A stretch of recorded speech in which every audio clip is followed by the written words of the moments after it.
بھی اگر آپ ملاقات کریں، اگر وہ لاہور جا رہا ہو یا بغداد شریف جا رہا ہو تو کوئی پوچھے جی بغداد شریف تم کیوں جا رہے ہو، تو کہ جی غوث پاک کے پاس جا رہا ہوں. تو اس سے اگر پوچھا جائے کہ غوث پاک نے تجھے قرضہ دیا تھا لوٹانے جا رہا ہے، کہ نہیں ایسی کوئی بات نہیں. کہا کوئی نسلن بعد نسرین کوئی قرضہ تیرے پاس رہ گیا جی تو لوٹانے جا رہا ہے، تو آپ کہیں گے جی کیسی باتیں کر رہے ہو ہمارے ساتھ. تو کہا جی آپ تو بازار میں جاتے ہیں تو اس لیے جاتے ہیں کہ کسی کو کچھ دینا ہوتا ہے، کسی سے کچھ لینا ہوتا ہے. آپ تو بغداد بھی جا رہے ہیں لیکن مارکیٹ بھی جاتے ہیں، لیکن مارکیٹ جب جاتے ہیں تو کچھ لینا اور دینا ہوتا ہے، اور بغداد جا رہے ہیں تو کوئی لینا دینا نہیں ہے، تو پھر کیوں جا رہے ہیں؟ تو فرمایا دنیا کے مارکیٹ میں جب جاتے ہیں تو دنیا کے لیے جاتے ہیں، اور یہ اللہ کے ولی ان سے اگر ہم ملنے جا رہے ہیں تو اللہ کے لیے ملنے جا رہے ہیں. اور پھر مسلم شریف کی حدیث مبارکہ جو سرکار نے خود وہ واقعہ اور قصہ بیان فرمایا جو آپ سب کو یاد ہونا چاہیے. حضور علیہ الصلوۃ والسلام ذکر فرماتے کہ ایک شخص اپنے گھر سے نکلا اور دوسرے بستی کی طرف جا رہا تھا. تو جب وہ دوسری بستی کی طرف کافی فاصلہ تھا اس میں، تو دوسری بستی کی طرف وہ جا رہا تھا تو راستے میں اللہ رب العالمین جل وعلا نے تو اس کی نیت کو تو جانتا ہے اللہ، لیکن اللہ رب العالمین جاننے کے باوجود اس کو ظاہر کرنا چاہتا ہے تاکہ تمہارے لیے دلیل بنے اور اللہ کے پیاروں کا مرتبہ ظاہر ہو جائے. اللہ نے ایک فرشتے کو باقاعدہ اور باضابطہ انسان کی شکل دے کر بھیجا. میں بہت دھیمے دھیمے روایت پڑھ رہا ہوں تاکہ آپ کو یاد رہ جائے گی. مسلم شریف کے اندر یہ روایت موجود ہے، البر والصلہ کے اندر یہ بات موجود ہے، بالکل جہاں مسلم شریف ختم ہو رہی ہے فضائل کے باب کے اندر، اور بالکل صحیح حدیث ہے.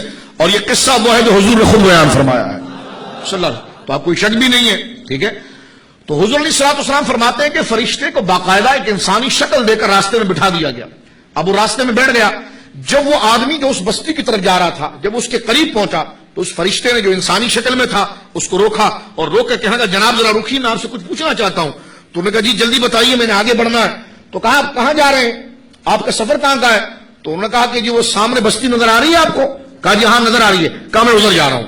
تو کہا جی آپ جا رہے ہیں بستی کی طرف تو کیوں جا رہے ہیں؟ تو فرمایا وہاں پر ایک میرا بھائی ہے میں اس سے ملنے جا رہا ہوں. تو کہا ٹھیک ہے آپ ملنے جا رہے ہیں تو اس نے کوئی آپ کو قرضہ دیا جو آپ لوٹانے جا رہے ہیں؟ کہا نہیں ایسا نہیں. کہا آپ کے پاس اس کی کوئی امانت پڑی جو آپ لوٹانے جا رہے ہیں؟ کہا ایسا بھی نہیں ہے. تو فرشتے نے پوچھا پھر جانے کا سبب کیا ہے؟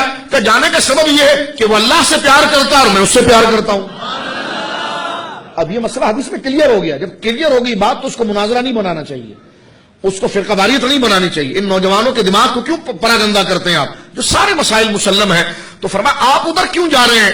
تو کہا میں اس لیے جا رہا ہوں کہ وہ دوست جو ہے وہ جو بھائی ہے میرا وہ اللہ سے بہت پیار کرتا ہے اور میں اسی وجہ سے اس سے پیار کرتا ہوں. تو اللہ رب العالمین نے اس فرشتے سے کہا کہ بول اس کو کہ اگر تو نے اتنا لمبا سفر، اس سفر کی تھکن، صحبتیں، پریشانیاں صرف اس لیے برداشت کی ہے کہ اس بندے سے ملاقات کا تیرے کوئی دنیاوی ذاتی کوئی غرض نہیں ہے، اس لیے ہے کہ وہ میرا پیارا ہے اور میرا ذکر کرتا ہے، میری واہ واہ کرتا ہے، مجھے یاد کرتا ہے، اس لیے تجھ سے پیار کرتا ہے. تو اے فرشتے سے کہہ لے کہ اللہ تجھ سے راضی ہو چکا ہے اور تیرے گناہوں کو اس نے بخش دیا ہے.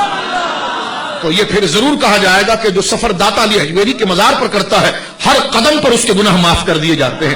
اس حدیث سے ضرور یہ استدلال کیا جائے گا کہ جو اجمیر معلیٰ جاتا ہے یقیناً یہ سفر اس کے لیے ترقی درجات اور اللہ کی رضا کا باعث بنتا ہے. جو بغداد شریف کے مبارک سفر کرتا ہے تو ضرور اس حدیث کو بنیاد بنا کر یہ بات کی جا سکتی ہے کہ اس کے ہر قدم پر اس کے گناہ معاف ہوتے ہیں اور خدا اس کے سر پر اپنی رضا اور اپنی خوشنودی کا تاج رکھتا ہے. کیوں؟ کیونکہ جس طرح وہ سفر بھی اللہ والوں کے لیے، اللہ کی محبت کے لیے تھا، اسی طرح یہ سفر بھی خواجہ صاحب کی طرف ہو یا داتا صاحب کی طرف ہو یا محبوب الہی کی طرف ہو یا بابا فرید کی طرف ہو یا حضرت غوث پاک کی طرف ہو، تو جانے کا مقصد کیا ہوتا ہے کہ وہ خدا سے پیار کرتے ہیں اس لیے ہم ان سے پیار کرتے ہیں.